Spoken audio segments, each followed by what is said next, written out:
destin économique des Européens et de la classe moyenne en particulier va dans le mur, qu'est-ce qu'on change pour que ça n'arrive pas ? Parce que la classe moyenne européenne, accessoirement, elle a joué un rôle déterminant ces derniers siècles dans le développement humain.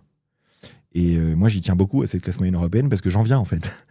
Et donc, si on veut qu'elle se maintienne et qu'elle soit pas écrabouillée, il faut, entre autres, faire de l'éducation financière. Il n'y a pas que ça à faire.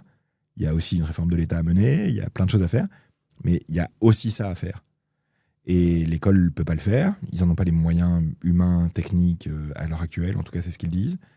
Il est évident qu'il y a une dimension idéologique aussi au sein de l'éducation nationale vis-à-vis du capitalisme.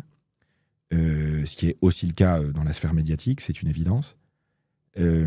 Néanmoins, la culture est en train de changer par rapport à ça. C'est-à-dire que le capitalisme n'est plus perçu que comme quelque chose qui génère des catastrophes, de l'inégalité, de la pollution, etc. Parce que le capitalisme, c'est aussi quelque chose qui fait sortir des milliards de gens de la pauvreté depuis quelques décennies, en fait. Donc la question, à mon sens, c'est mon avis, n'est pas de savoir comment on arrête le capitalisme à cause des choses négatives qu'il crée.